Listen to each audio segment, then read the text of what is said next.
The smell of disinfectant lingered in the sterile hospital room. Machines beeped steadily, and the cries of a newborn filled the air. Emily Parker, 30 years old, lay exhausted on the bed, her body aching from an emergency C-section that had nearly cost her life. She had dreamed of this moment for years. The first time she would hold her baby boy after 7 long years of failed treatments, tears, and broken hopes. When the nurse gently placed the tiny bundle in her arms, she thought nothing could shatter this happiness. But the door opened, and in walked Michael Parker. Her husband, the billionaire tech mogul everyone admired, the man who once whispered promises of forever. He didn't rush to hold their child. He didn't smile at his wife. Instead, he set down a thick envelope on the metal tray beside her bed. His voice was cold, almost rehearsed. "Emily," he said without looking at her face, "I want a divorce. I found someone else." The room fell silent. Emily's arms trembled as she clutched her baby closer, her stitches burning with pain. She thought she had misheard him. Divorce? Now? Just hours after risking her life to give him a child? Michael continued, his tone sharp as glass. "I'll take care of the settlement. You'll be comfortable. But this marriage is over. Madison is the woman I truly love." Madison. The name hit Emily like a dagger. She had suspected another woman during her pregnancy, but she had pushed away those thoughts, clinging to hope. And now, on the very day she should have been happiest, her entire world was collapsing.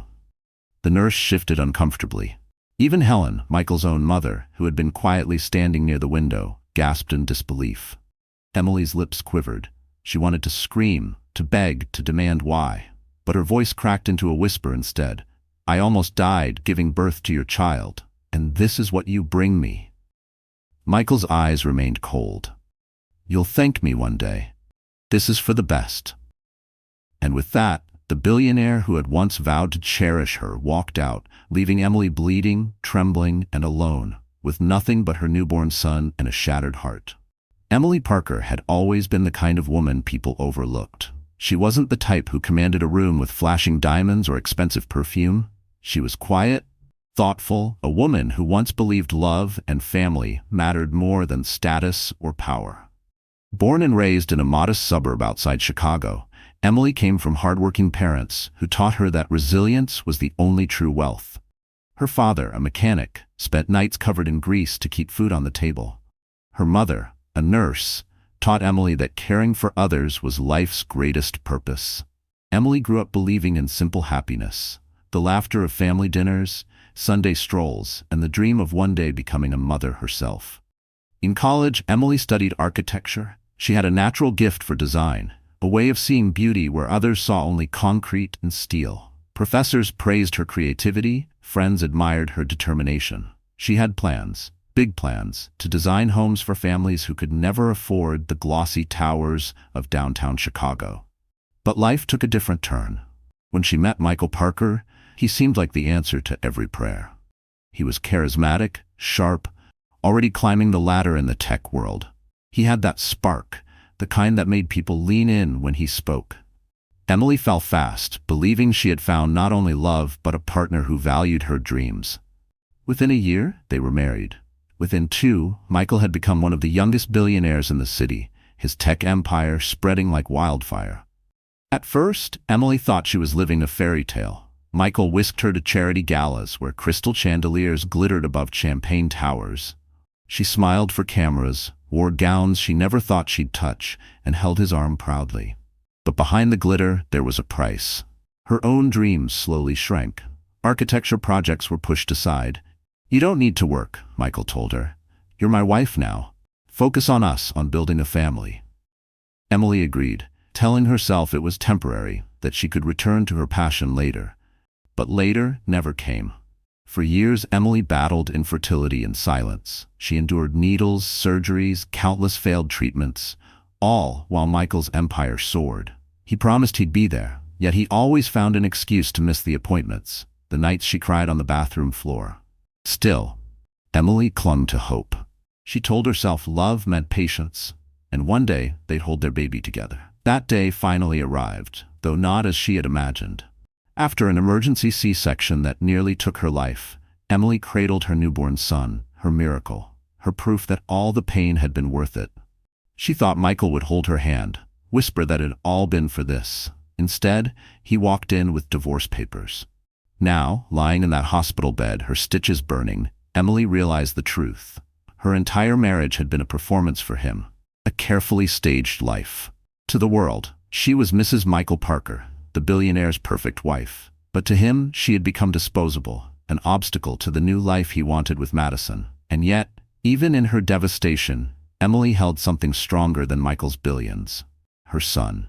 As she gazed down at the tiny face nestled against her chest, she whispered a silent vow. "I may have lost my husband, my dreams, even my dignity, but I will not lose you. For you, I will rise again."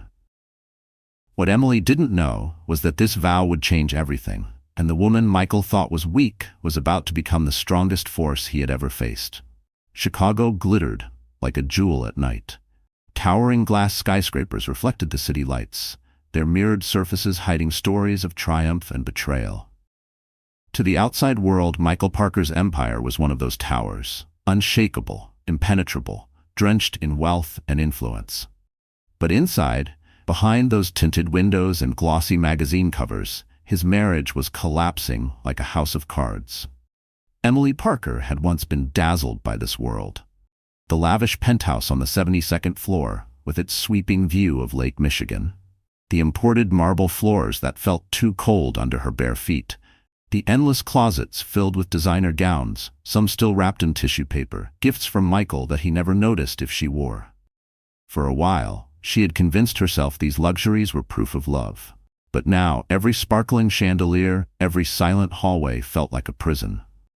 The hospital was just the beginning. After Michael handed her the divorce papers, Emily returned to this penthouse with their newborn son, but it no longer felt like home.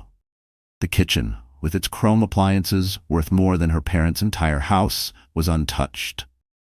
The nursery Michael had promised to decorate remained unfinished, boxes stacked in the corner. And the master bedroom, the place that had once felt sacred, was now haunted by Madison's perfume. Emily had found traces, a golden hair clip on the nightstand, a wine glass with lipstick stains. Even Michael's mother, Helen, noticed the change. She had moved quietly into the guest room to help Emily recover from the surgery. In the evenings, she would rock the baby and whisper, "My poor girl, you deserve so much better." Emily never replied. She was too busy pretending to be strong, even as her stitches burned and her heart shattered. Outside these walls, Michael's life was painted in gold. He still appeared at charity galas, his tuxedo flawless, Madison on his arm.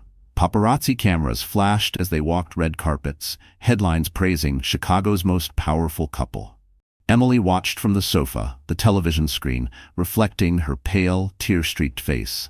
The world believed Michael had it all, while the woman who had nearly died giving him an heir was hidden away, forgotten, erased from the story. This contrast became Emily's prison.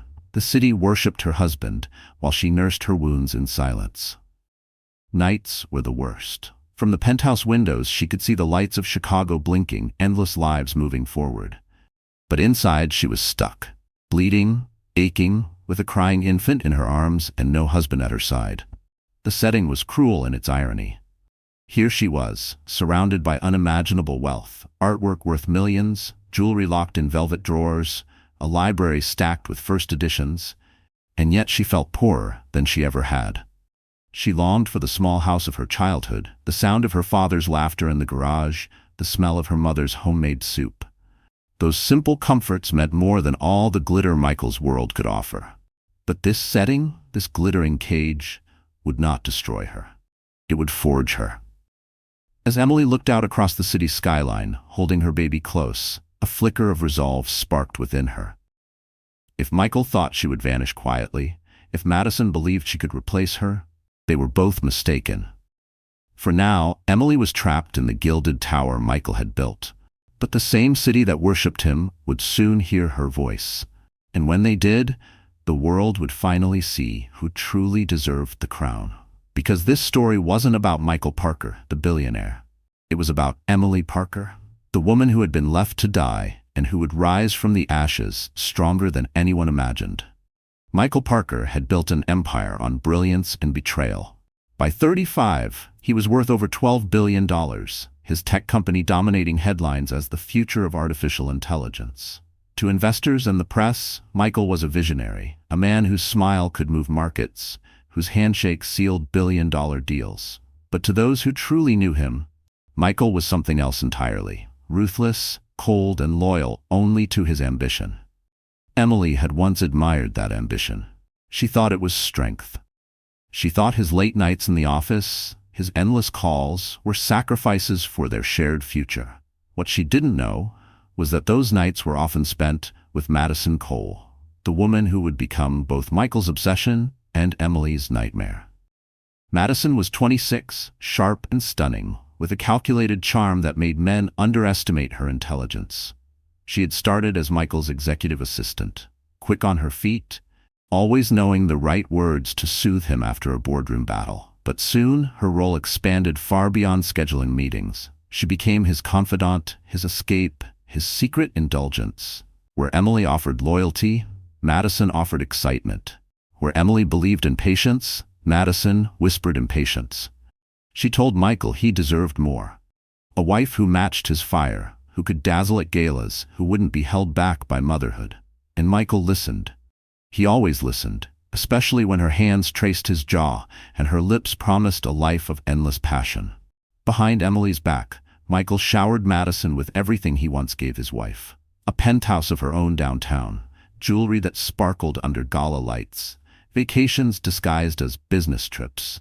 To the world, Michael was still the devoted husband, but Madison was the one slipping into his car at midnight, the one captured in blurred paparazzi photos that tabloids dismissed as coincidences. When Emily confronted him once, months before the baby was born, Michael dismissed her fears with a laugh. "You're imagining things. You're just tired, Emily. Focus on the pregnancy." And Emily, desperate to believe him, forced herself into silence. But Madison had no intention of remaining a shadow. She wanted more than stolen nights. She wanted Michael's name, his empire, his crown. To her, Emily was not a woman, but an obstacle. The cruelest moment came not at a gala, not in a courtroom, but in Emily's own home. Days after the baby's birth, Madison arrived unannounced. She walked into the penthouse with the confidence of someone who believed she belonged. In her hand, she carried a bouquet of white roses, a mockery of celebration. "Don't look at me like that," Madison said, her voice smooth, her smile razor-sharp. "I didn't steal anything. Michael was mine before he was yours. I'm just taking back what should have never been yours to begin with." Emily stood frozen, her stitches aching, her baby crying in the bassinet. She wanted to scream, to throw Madison out, but her body was too weak. She could only watch as Madison placed the roses on the marble counter like a victory flag. Later that night, Michael returned, unapologetic. He looked Emily in the eye and said the words that burned her soul. "Madison understands me in a way you never did." That was the villainy of Michael Parker. Not just his betrayal, but his conviction that Emily should accept it. To him, love was disposable. Loyalty was replaceable. And Emily, the woman who had given him everything, even her body, nearly her life, was nothing more than a chapter he was ready to erase. But Michael had made one fatal mistake. He underestimated Emily. And villains who underestimate their victims never see the ending coming.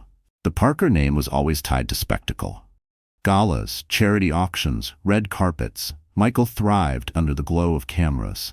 For years, Emily had been by his side at these events, smiling through the flashbulbs, even when her heart ached. But this night would be different. This was the night the humiliation became public.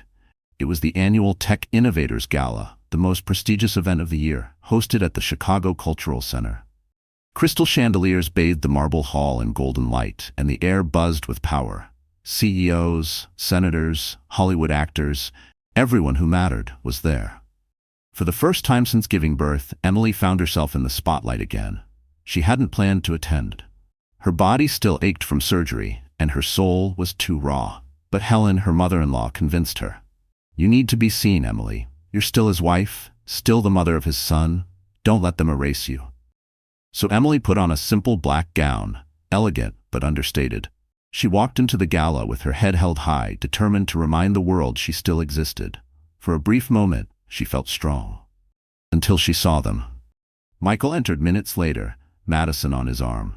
The crowd turned, applauding, whispering, snapping photos.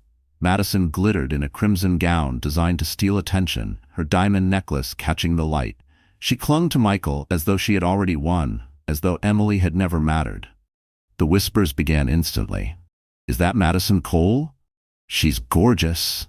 Poor Emily. Can you imagine? Emily's stomach twisted. She tried to steady her breath, but the humiliation burned through her veins. She felt the weight of every gaze, every pitying smile.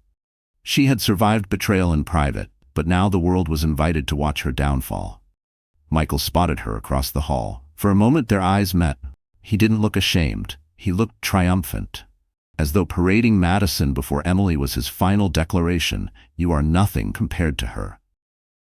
The cruelty didn't stop there. When the Master of Ceremonies welcomed Michael to the stage to receive an award for Visionary of the Year, Madison followed him up, standing proudly at his side. The cameras clicked furiously. To the audience it looked as though she was his wife, his queen. Emily sat frozen at a back table, her glass of water trembling in her hand. Then came the final blow.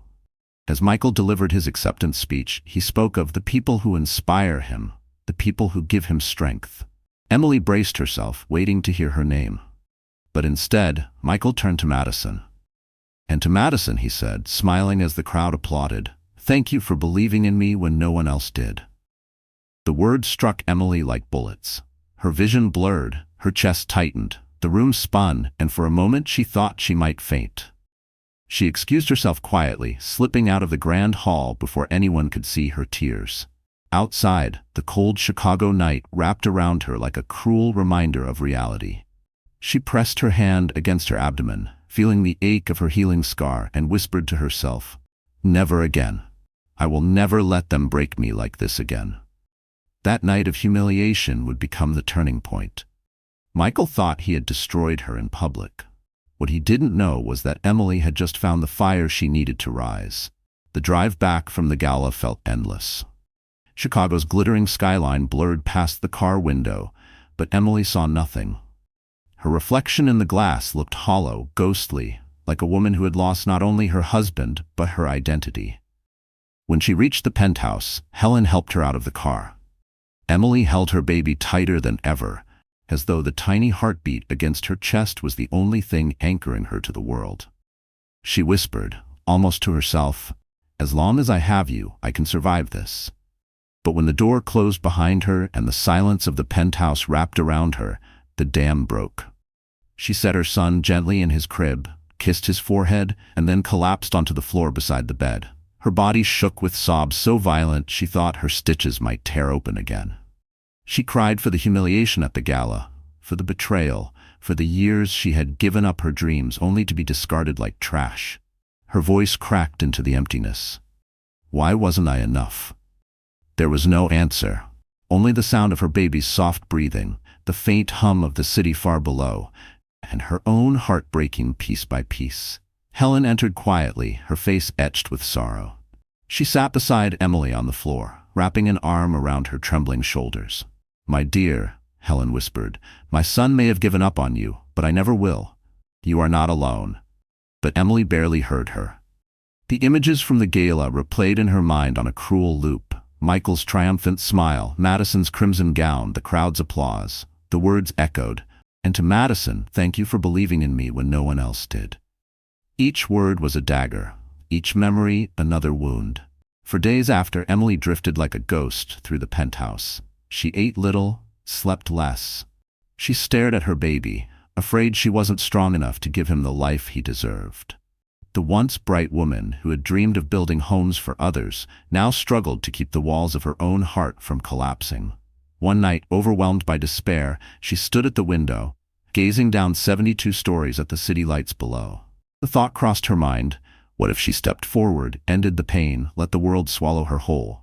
But then, a cry pierced the silence. Her son's cry. Emily turned, tears blurring her vision, and saw him reaching out from the crib, tiny hands grasping at the air as if searching for her. In that fragile moment she realized the truth. She could not leave him. She was all he had, and he was all she had. She rushed to him, scooping him into her arms, pressing his warm cheek against her tear-stained face. She whispered through sobs, "I'll never leave you, no matter what he's done to us. I will never abandon you. The breakdown had nearly consumed her. The humiliation, the betrayal, the weight of loneliness, it had pushed her to the edge. But her son's cry pulled her back.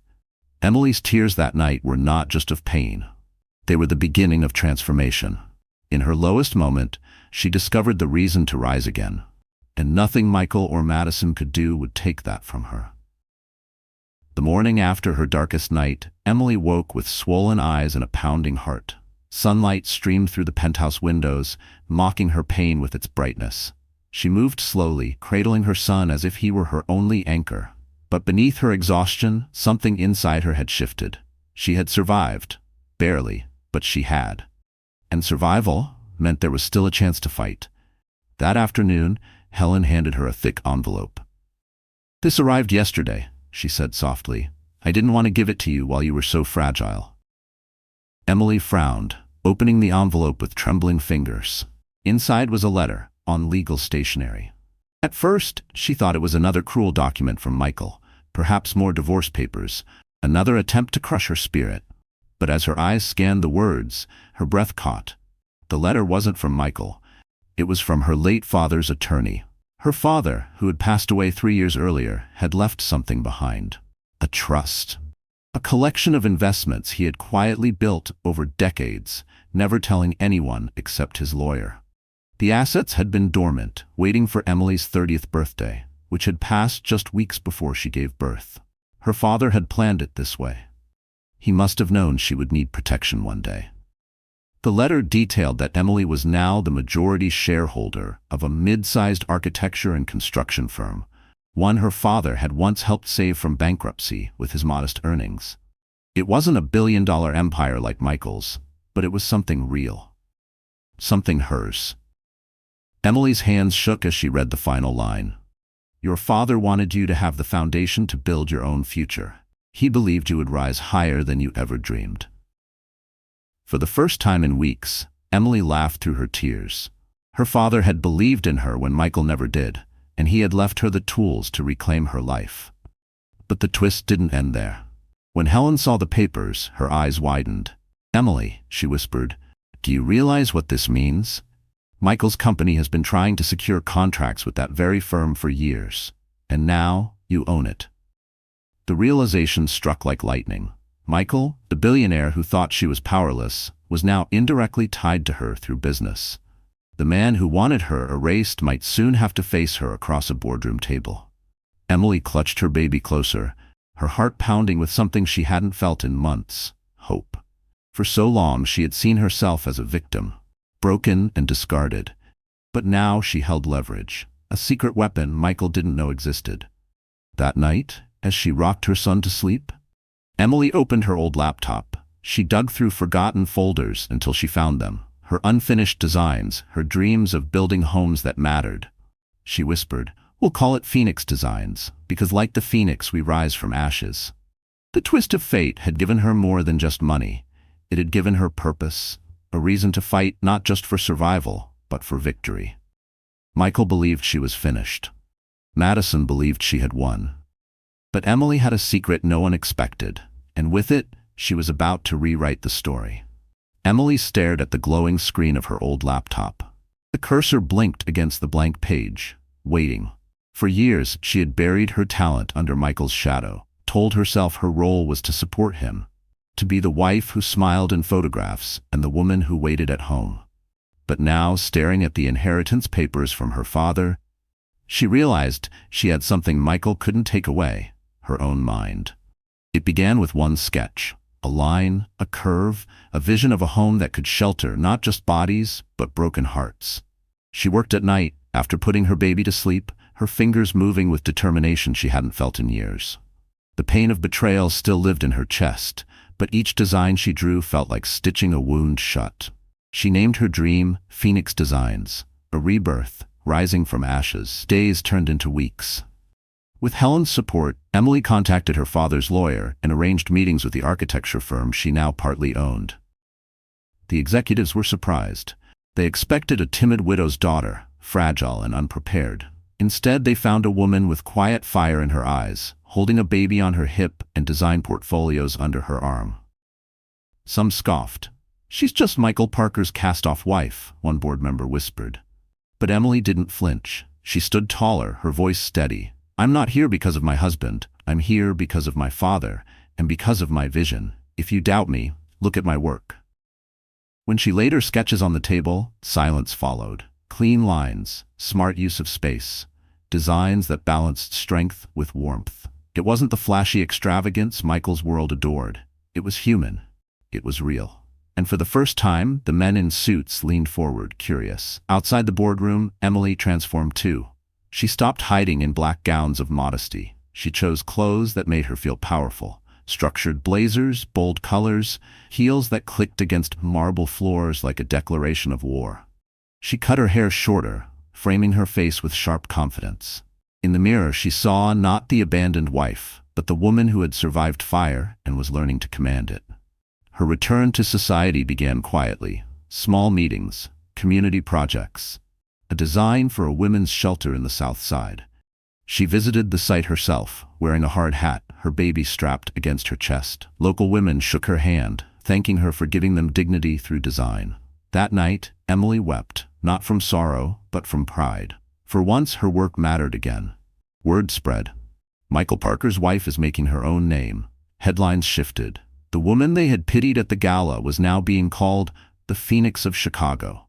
And Michael? He hadn't seen it coming. In his glass tower, Michael skimmed the article and laughed bitterly. "She thinks she can play in my world? She'll learn the hard way." But behind his arrogance, unease stirred. Because for the first time, Emily wasn't crying in silence. She was rising. The transformation wasn't just external. Inside, Emily's heart hardened and healed at once. She no longer whispered, "Why wasn't I enough?" Now she told herself, "I was always enough. He just wasn't worthy." The woman Michael left bleeding in a hospital bed no longer existed. In her place stood a phoenix, reborn, unshakable, and ready to face him in the one arena he never thought she'd dare to enter. His world of power. The whispers began before she even stepped into the ballroom. The tech leaders' annual conference wasn't just a business event. It was the gathering of power, money, and influence in Chicago. Every CEO, every investor, every politician who mattered was there. And for years, Michael Parker had been the star of the show. He was used to standing at the center of flashing cameras, Madison at his side, as the world applauded his brilliance. But this year would be different. Emily Parker hadn't planned on making her move so soon. She wanted more time to prepare, more projects to complete, more strength to build. But when her father's firm, now under her control, was invited to present their newest housing initiative at the same conference, she knew fate had chosen the moment. The ballroom glittered with chandeliers and champagne. Michael arrived first, Madison clinging to his arm in a gown dripping with jewels. Reporters swarmed them. "Michael, over here."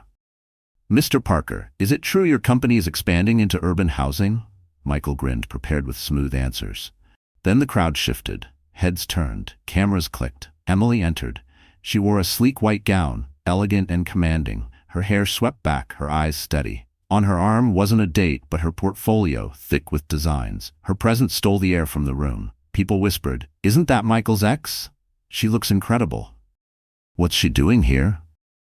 Michael froze when he saw her. His smile faltered just for a second. Madison's grip tightened, her lips curling in irritation. The conference began with presentations. One after another, executives boasted of profits, charts, projections. Then the moderator called, "Next, we'll hear from Phoenix Designs." Emily rose. The room fell silent.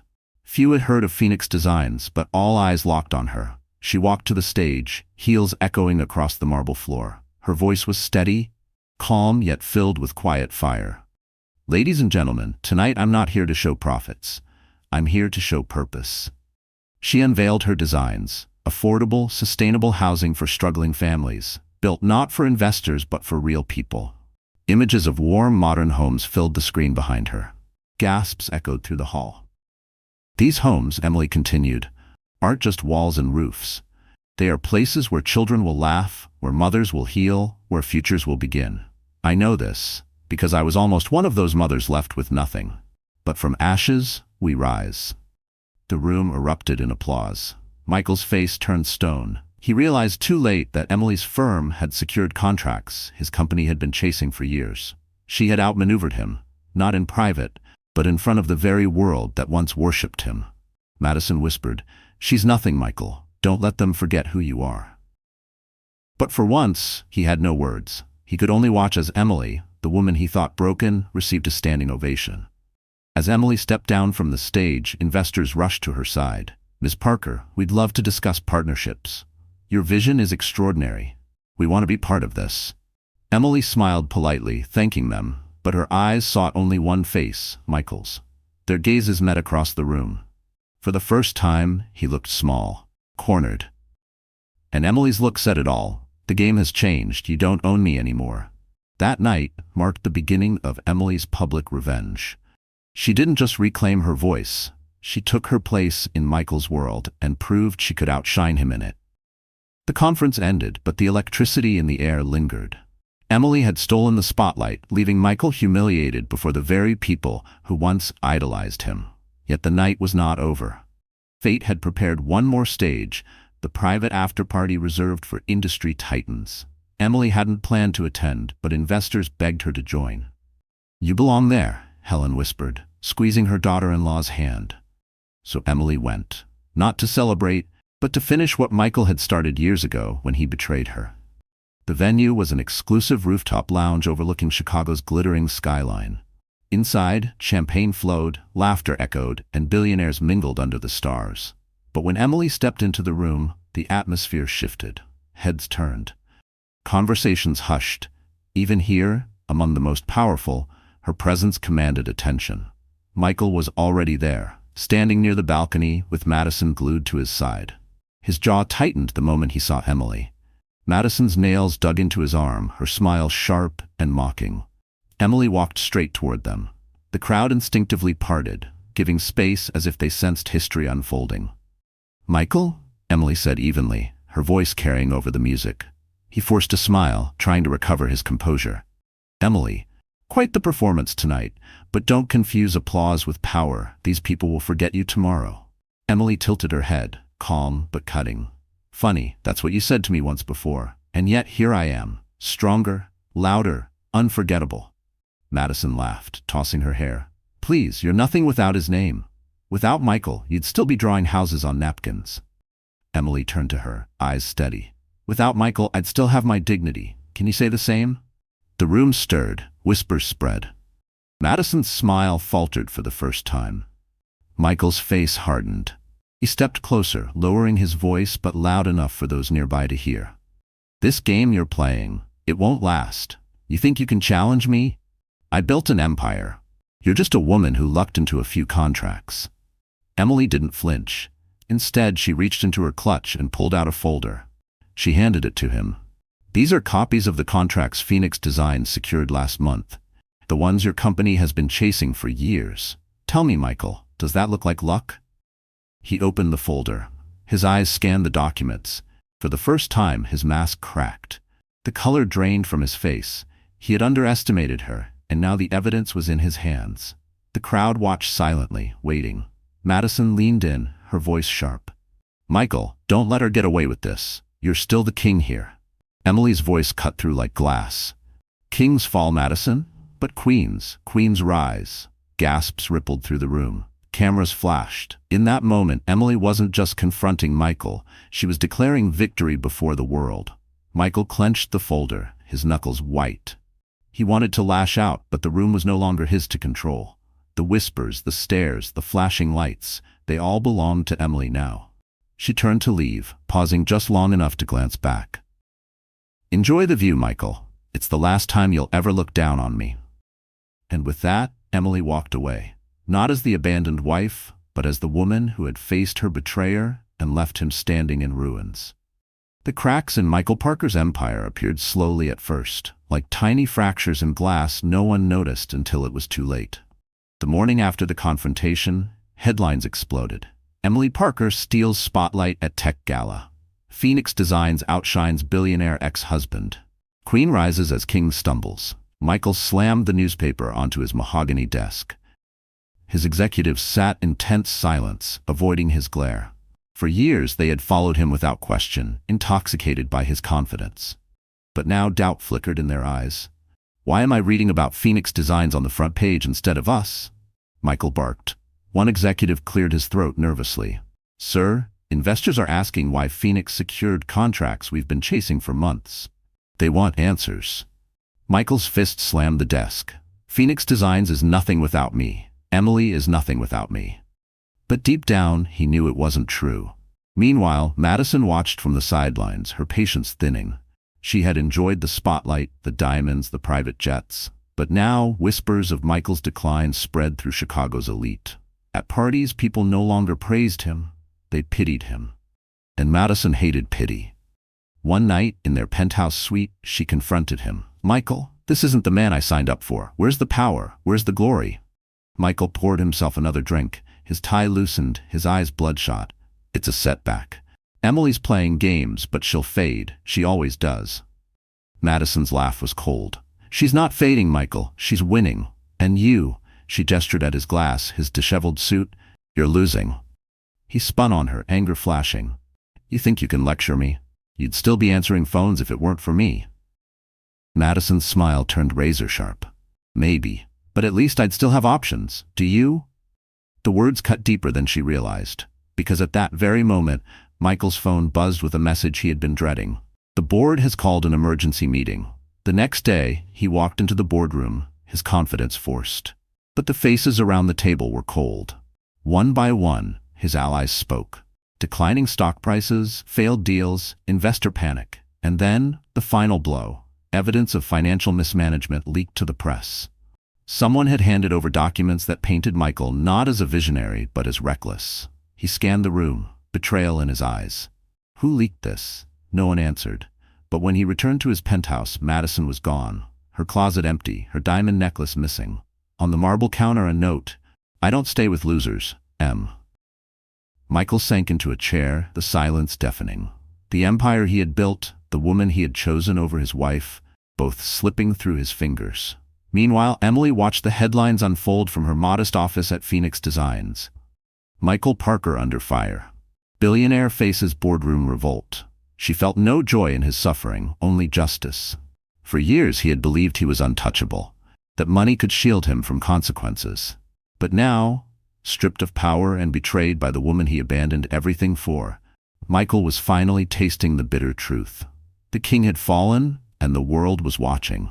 While Michael's empire crumbled, Emily's world was quietly transforming. Phoenix Designs, once dismissed as the charity project of a scorned wife, was exploding with momentum.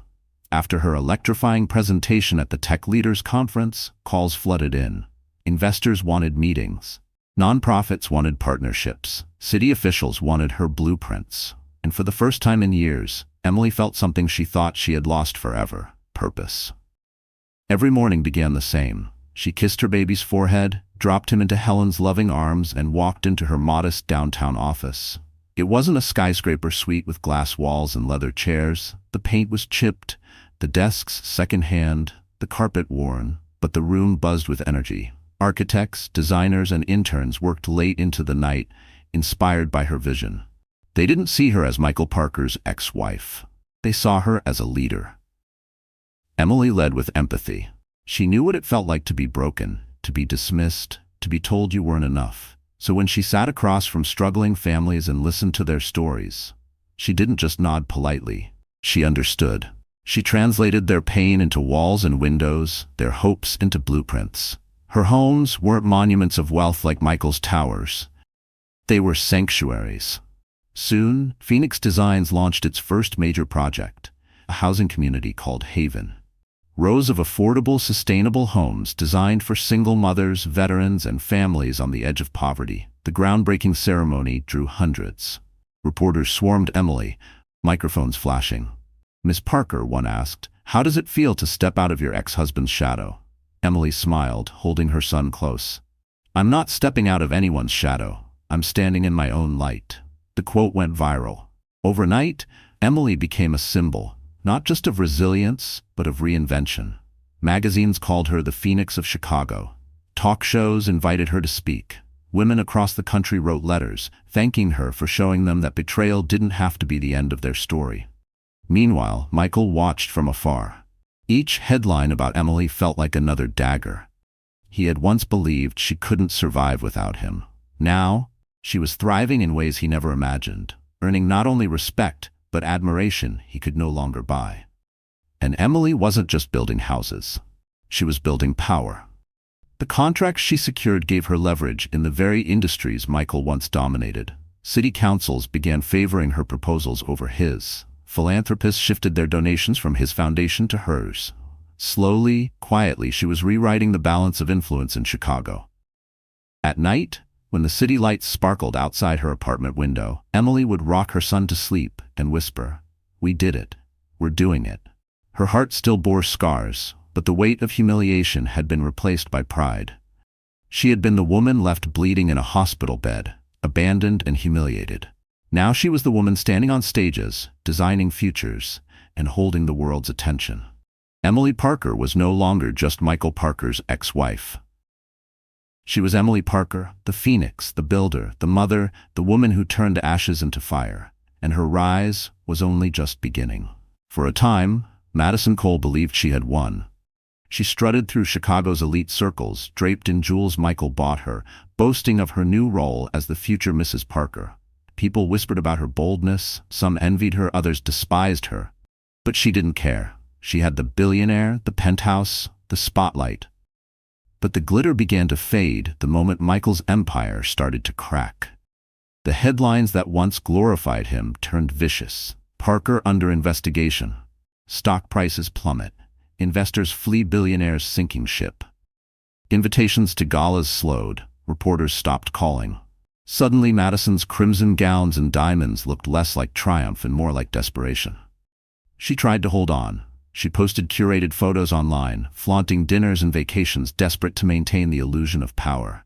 But the comments told another story. "Where's Emily? You'll never replace her. Gold digger." At first, Madison laughed it off, but as the ridicule grew louder, the smile slipped from her lips. Her breaking point came one night at a gala she insisted they attend. Even as Michael warned her it was a mistake, they walked into the room expecting admiration. Instead, silence greeted them. Eyes turned cold, conversations hushed, and then, as Emily entered moments later, poised, radiant, respected, the crowd erupted in applause. It wasn't for Michael. It wasn't for Madison. It was for the woman they had tried to erase. Madison's cheeks burned as Emily glided past her without a glance. She clung tighter to Michael's arm, whispering through clenched teeth, "Do something. Don't let her take this from us." But Michael had no answer. After that night, Madison's phone stopped ringing. Her so-called friends disappeared. The men who once admired her now dismissed her as toxic, a liability. She wasn't the queen she thought she was. She was a mistress who had gambled on the wrong man. Desperate, Madison confronted Michael in their penthouse. "We need to fix this. You need to fix this." Michael, exhausted and half-drunk, muttered, "There's nothing to fix. Emily outplayed us. The board doesn't trust me anymore. The investors are gone. And you," he pointed at her with a bitter laugh, "you were never more than a distraction." The words hit her harder than she expected. For all her bravado, she had believed Michael loved her. She had believed she was different. But in the end, she was disposable too. When she stormed out that night, she didn't return. She tried calling old contacts, but doors slammed in her face. She applied for positions in companies she once thought beneath her, but no one wanted the scandalous mistress of a fallen billionaire. Within months, Madison's life shrank.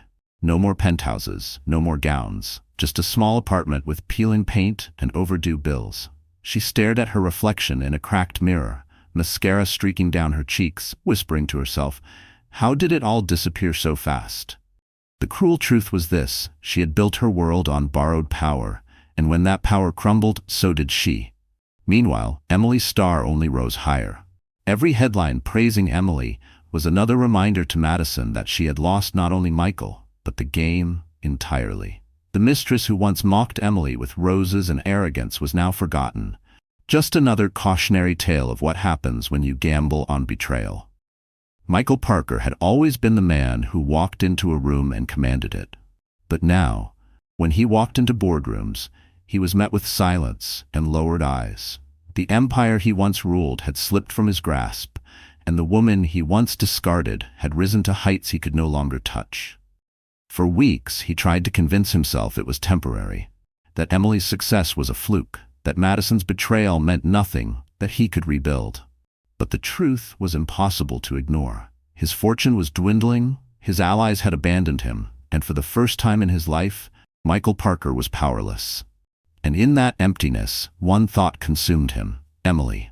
He replayed their years together in his mind, the laughter they once shared, the way she looked at him when he still felt like a man worth admiring. He remembered her patience during his late nights, her quiet sacrifices, the gentle strength that Madison could never replicate. He began to see what he had thrown away. One evening, after too many glasses of whiskey, Michael found himself standing outside Emily's new office. Phoenix Design's logo gleamed proudly on the glass door. Through the window, he saw her, head bent over blueprints, her son playing quietly nearby. She looked radiant, alive, everything he wasn't. He walked in. Emily looked up, startled. Her eyes narrowed as she rose from her chair. "What are you doing here?" Michael forced a smile, trying to summon the charm that once bent crowds to his will. "Emily, I made mistakes. I see that now. I lost sight of what mattered. But I still love you. I want us back. For us. For our son." Her laughter was sharp, bitter. "You love me? You handed me divorce papers in a hospital bed, Michael. You humiliated me at galas. You replaced me like I was nothing.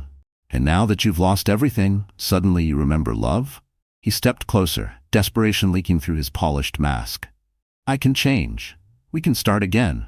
I'll give you everything." Emily cut him off. Her voice was calm, but her eyes burned. "You had everything, Michael. My trust, my loyalty, my life. And you threw it away for Madison and your ego. There is no going back." For the first time, Michael's confidence cracked completely. He sank into the chair across from her, burying his face in his hands. "I don't know who I am without you," he whispered. Emily's gaze softened for a moment, not out of love, but pity. "Then maybe it's time you find out. Without me. Without us."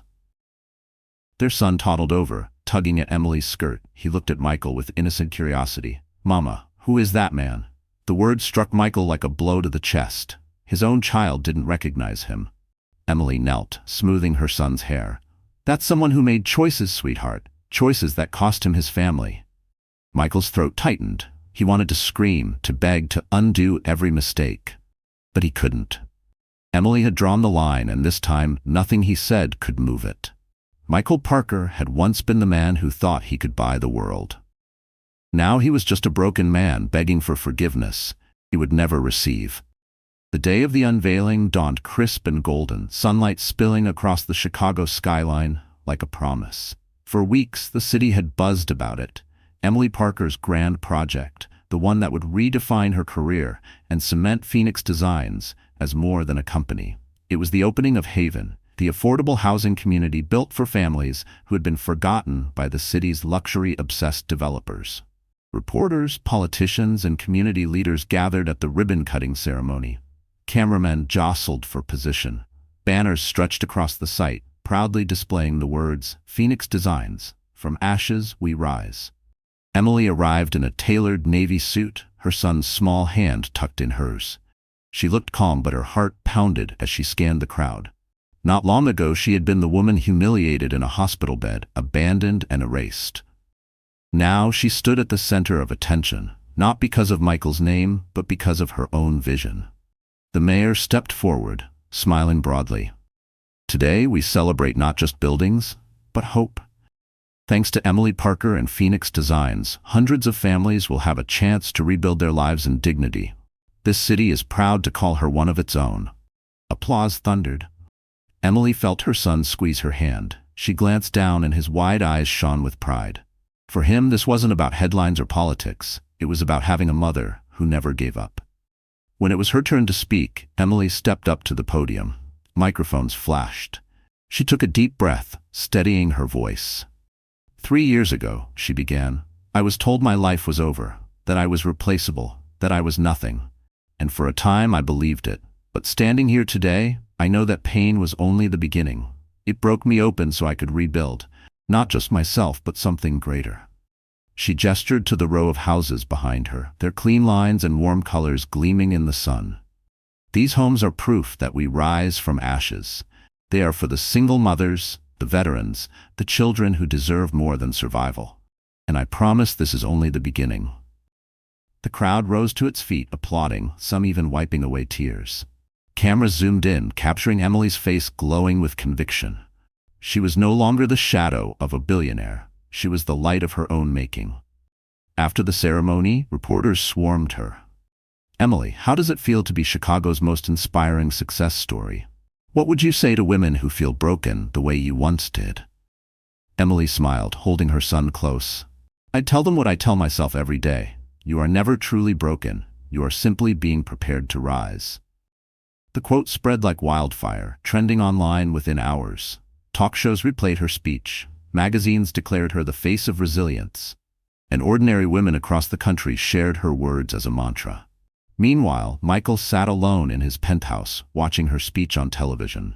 His glass of whiskey trembled in his hand. He had once been the king of the city, but now the cameras no longer sought him. They sought her. Emily didn't need his empire anymore. She had built her own, and it was stronger because it came from pain, not privilege. That day, Emily Parker didn't just triumph in business. She triumphed in spirit. She had taken her humiliation, her heartbreak, and her betrayal, and turned them into a legacy the world would never forget. Michael Parker once believed his empire was untouchable. For years, his name opened doors, his face graced magazine covers, and his signature sealed billion-dollar deals. But now those doors slammed shut, the magazines mocked him, and no one wanted his signature except lawyers. The downfall began with the boardroom revolt. At first, Michael thought he could silence dissent. He swaggered into the meeting, armed with excuses, blaming market trends, scapegoating executives. But the board had evidence: mismanagement, questionable loans, hidden losses. Documents had surfaced, leaked to the press, exposing him as reckless, arrogant, and unfit to lead. Within an hour, the decision was unanimous. Michael Parker was removed as CEO of the company he had built from nothing. Security escorted him out of the glass tower he once ruled. Employees whispered as he passed, their eyes filled with pity and disgust. But losing his title was only the beginning. News outlets feasted on his collapse. Headlines screamed, from visionary to villain, billionaire ousted amid scandal. Michael Parker's empire crumbles. Talk shows replayed footage of him storming out of the boardroom, humiliated. Investors pulled out, stock prices nosedived. Lawsuits followed like vultures circling a carcass, and then came the betrayal that broke him completely. Madison, the woman he sacrificed everything for, the woman he humiliated Emily to keep. She resurfaced in the press, but not by his side. She appeared on the arm of a rival tech mogul, smiling for cameras, dripping in jewels that weren't his. When asked about Michael, she laughed. "He was a chapter. I've moved on." Michael watched the clip alone in his penthouse, the television glow casting harsh shadows on his hollow face. His glass slipped from his hand, shattering across the floor. With Madison gone, Emily risen, and his empire destroyed, Michael spiraled. He drowned himself in whiskey, avoiding mirrors that reflected the ghost of the man he once was. His phone rang endlessly with calls from lawyers, creditors, and journalists, but he ignored them all. The final humiliation came in public. One night, desperate to prove he still mattered, Michael showed up uninvited at a charity gala. He wore an old tuxedo, wrinkled and stained, his tie loose, his hair disheveled. Cameras caught him stumbling through the crowd, trying to greet old allies who turned away in disgust. And then, across the room, he saw Emily. Radiant, confident, surrounded by leaders and investors who once worshipped him. Their eyes no longer followed him. They followed her. Michael tried to approach, but security blocked his path. "You're not welcome here, Mr. Parker." He froze, realizing the cruel truth. In a world that once revolved around him, he had become irrelevant. Staggering out into the night, he collapsed onto the steps, rain soaking through his suit. For the first time in his life, Michael Parker wept openly, not for his empire, not for Madison, but for the love and family he had thrown away. The king had fallen. Not with an explosion of power, but with the slow, agonizing unraveling of pride. And as the world moved forward without him, Michael Parker was left behind, a cautionary tale of greed, betrayal, and the price of underestimating the woman he thought he could break. The roar of applause from Haven's ribbon-cutting had long faded, but its echo lingered in Emily's heart. For the first time in years, she felt steady, strong. The humiliation, the betrayal, the nights of sobbing into her pillow, those memories still existed, but they no longer defined her. Healing didn't come all at once. It arrived in quiet moments, in the gentle rhythm of ordinary life. It came in the mornings when Emily woke to her son's giggles instead of tears. The boy, bright-eyed, mischievous, endlessly curious, was her anchor. He was proof that the worst pain of her life had given her the greatest gift. Each time his small hands wrapped around her fingers, Emily felt her scars soften. Healing came in her work too. Phoenix Designs wasn't just a company anymore. It was a mission. She poured her heart into each project, not chasing wealth or prestige, but meaning. And every time she handed over the keys of a new home to a family who thought they would never have one, a piece of her own brokenness stitched itself back together.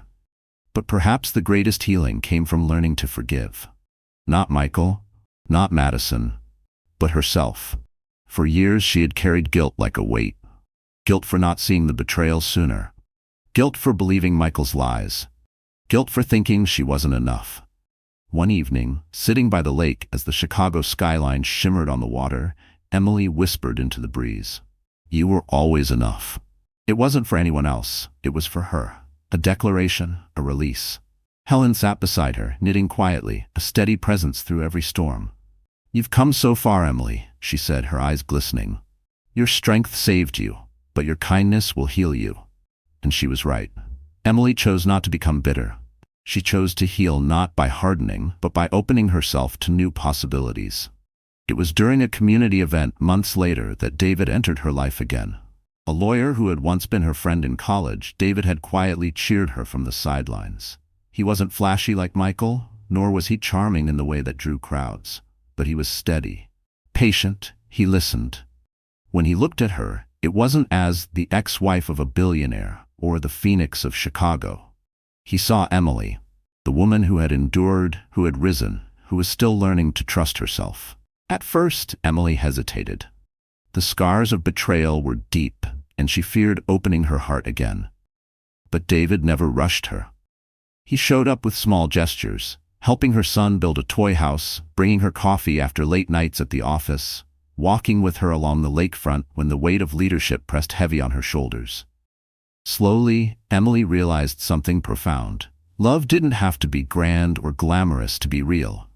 Sometimes it was found in the quiet, consistent presence of someone who simply refused to leave. Her healing journey wasn't about forgetting Michael or erasing the past. It was about proving to herself that betrayal wasn't the end of her story. One night, as she tucked her son into bed, he looked up at her and asked, "Mama, are you happy now?" Emily smiled, her eyes misty. "Yes, sweetheart, happier than I ever thought I could be." In that moment, Emily knew the truth. She had healed, not because Michael had fallen, but because she had risen, stronger and softer all at once. Love was something Emily thought she had lost forever. After Michael's betrayal, she built walls around her heart, convinced it was safer to stay alone than to risk being broken again. But David was patient. He didn't try to tear down her walls. He simply stood outside them, steady and waiting, until she realized she didn't need the walls anymore. Their friendship deepened quietly. They met for coffee after long work days, strolled through Chicago's lakefront parks with her son skipping between them, and talked late into the night about dreams, fears, and second chances. David never pushed. He let Emily lead, knowing her scars required time. One evening, after a long day at the Haven project site, Emily returned home exhausted. She found David sitting on the floor with her son, surrounded by Lego bricks. They were building a tiny house, complete with windows and a crooked roof. "Look, Mama," her son beamed. "David helped me build our house." Emily's heart tightened. For so long, she had feared her son would grow up without a father figure, without a model of kindness and strength. But here was David, showing him love in the simplest, most honest way, by being present. Later that night, after her son had fallen asleep, Emily joined David on the balcony. The city sparkled around them, the hum of life far below. For a moment they stood in silence, the cool wind brushing against their faces. David glanced at her. You know, Emily, you don't always have to carry everything alone. Some battles are easier when you let someone fight beside you. Tears welled in her eyes. I'm scared, David. I gave my heart once and it nearly destroyed me. He reached for her hand, not forcing, just offering. Then don't give it away. Share it, piece by piece, however long it takes. It was in that moment Emily realized love didn't have to be dramatic or destructive. It could be quiet, steady, and safe, and maybe that was the kind of love she had been searching for all along. Weeks later, Emily invited David to join her at a Phoenix Designs fundraiser. It was her first public appearance with him, and whispers filled the room as cameras flashed. Is that Emily Parker's new partner? She looks happy. She deserves this. Emily didn't hide. She stood tall, David's hand gently resting on hers, her son clinging to her dress. The image captured by reporters, a woman once broken, now standing with strength, love, and family, spread across media like wildfire. Michael saw the photos too. Alone in his penthouse, he stared at the smiling faces, his own reflection in the glass a stark contrast to the happiness he had thrown away. But Emily didn't think of him anymore. Her story was no longer tied to his. That night, as she tucked her son into bed, he whispered, "Mama, can David stay forever?" Emily kissed his forehead, smiling softly. "We'll see, sweetheart. Forever is a big word. But maybe this time, forever can be real." Later, when she stepped out to the balcony again, David wrapped an arm around her shoulders. For the first time in years, Emily let herself lean into someone else's strength. Love had returned to her life. Not the kind that burned and destroyed, but the kind that healed and endured. And Emily knew, deep down, that this love was her second chance. Emily Parker never set out to become a symbol. She only wanted to survive, to rebuild, to raise her son with dignity. But her journey, her betrayal, her rise, her triumph, had captured the world's attention. And with that attention came responsibility. It began with letters. Thousands of them. Women from every corner of the country wrote to her. Single mothers abandoned by husbands, wives trapped in loveless marriages, daughters of broken homes. They poured their hearts onto paper, thanking Emily for proving that strength could be born from pain. One letter stood out. It came from a woman in Detroit, a factory worker struggling to feed her 2 children after her husband walked out. She wrote, "I thought I was finished. But then I saw your speech. I told myself if you could rise, so could I. Thank you for giving me hope." Emily wept as she read it. She realized Phoenix Designs wasn't just about building homes, it was about building lives. And she wanted to give these women more than inspiration. She wanted to give them tools. So she launched the Phoenix Initiative, a foundation dedicated to supporting women rebuilding after betrayal, loss, or hardship. The initiative provided housing, job training, childcare, and counseling. It became a movement, with donors and volunteers pouring in from across the nation. At the launch event, held in the same ballroom where she had once been humiliated, Emily stood before a packed audience. Politicians, CEOs, activists, and families filled the room. The irony wasn't lost on her. This was the very stage where Michael had paraded Madison like a trophy. Now, it was her platform of power. Taking the podium, she looked out at the crowd. Her voice trembled at first, but then grew steady. "I once believed my life was over because of someone else's choices. But what I learned is this: no one has the power to end your story but you. We are not defined by the people who betray us. We are defined by how we rise after the betrayal." Applause erupted, some standing, some wiping tears. Cameras flashed, capturing her image against a backdrop of the Phoenix Initiative logo, a rising bird, wings spread wide. From that moment, Emily wasn't just a businesswoman or a survivor. She became a leader. She toured schools, spoke at universities, stood on conference stages, and appeared on television. Her words, simple, honest, heartfelt, resonated with millions. Her son often accompanied her, holding her hand as she stood before cheering crowds. To him, she wasn't just mama, she was proof that strength and kindness could coexist. David stood beside her too, quietly supporting, never overshadowing. He understood that her mission wasn't about fame but about legacy, and he admired her all the more for it. Meanwhile, Michael's name all but vanished from the public eye. Where once he was seen as untouchable, now he was remembered only as the man who lost everything. In contrast, Emily's star burned brighter with each passing year. But Emily didn't build her legacy on revenge, she built it on resilience. Her triumph wasn't about Michael's collapse, it was about turning her pain into power, her scars into strength, and her story into a beacon for others. And so Emily Parker became more than a woman who survived betrayal. She became a voice, a vision, and a legacy. A reminder that from ashes, we rise, and from heartbreak, we build new worlds. The stage was set in New York City, beneath the bright lights of a global women's empowerment summit. Thousands filled the auditorium, millions more tuned in through live broadcast. The program director had asked Emily Parker to close the night with her story, a story the world now knew but still longed to hear from her lips. Backstage, Emily adjusted her simple white dress. No diamonds, no designer labels, just grace. David squeezed her hand. Her son sat on Helen's lap nearby, waving proudly. "You've got this, Mama," he shouted. She smiled, steadying her breath. This wasn't about her anymore. It was about every woman watching, every soul who had ever felt broken. When she stepped onto the stage, the crowd erupted. But Emily raised her hand gently, not for applause but for silence. She stood tall, her voice carrying with calm conviction. 3 years ago, I lay in a hospital bed, broken in body and spirit. I had just given birth, and instead of holding my husband's hand, I was handed divorce papers. I thought my life was over. I thought I was finished. The room hushed. But here's the truth I've learned. Sometimes the end of one chapter is the beginning of your real story. Betrayal doesn't define you. Abandonment doesn't define you. What defines you is the choice you make in the ashes, whether you stay down or whether you rise. She paused, letting the words sink in.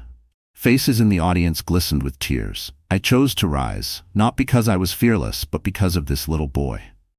She pointed to her son, who waved shyly as the crowd turned toward him. Laughter and soft applause filled the room. He gave me a reason. And then I realized, every woman, every person in pain, has a reason too. You just have to hold on to it long enough to find your strength again. Emily's eyes scanned the audience, her voice deepening. To the woman who thinks she can't go on, yes you can. To the mother who thinks she's alone, you are not. To the person who feels broken, you are not broken. You are becoming. The audience stood, the energy electric. People sobbed openly, clapping through tears. Emily smiled, her own eyes misty. If there's one thing I want you to take from my story, it's this. You do not need revenge to heal. You do not need their apology to move forward. You only need your courage to keep walking. From the ashes of betrayal, you can build something greater than you ever imagined.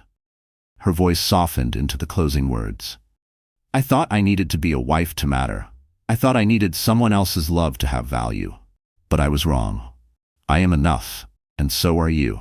The crowd erupted into thunderous applause, some chanting her name, others holding hands, inspired by her journey. Backstage, as she embraced her son, he whispered, Mama, you're a hero. Emily kissed his forehead. No, sweetheart, I'm just a woman who refused to stay down. And as the lights dimmed and the summit closed, Emily Parker's story became more than survival. It became a testament that no betrayal, no heartbreak, no loss could silence a woman who chose to rise, and in her rise, she carried millions with her. So that's how Emily's story closes, my dear friends. You're still here with us, right? If you are, it means something in this journey has touched your heart in a way words can't fully describe. Maybe you've been through betrayal. Maybe you've known heartbreak. Or maybe you're still trying to rise from your own ashes. And that's why this story matters. The Stoic philosopher Marcus Aurelius once wrote, "The impediment to action advances action. What stands in the way becomes the way." Emily's pain didn't end her. It became the very fire that forged her strength. That's the lesson for all of us. We can't control what life takes away, but we can choose how to rebuild, how to rise, and how to become even stronger than before. So, if you take anything from this story, let it be this: you are enough. Your scars are not signs of weakness. They are proof that you've survived and that you're still here, still standing. If Emily's journey moved you, share this video with someone who needs hope. Hit that like button, and don't forget to subscribe, because more stories of resilience are waiting. And remember, you too can rise.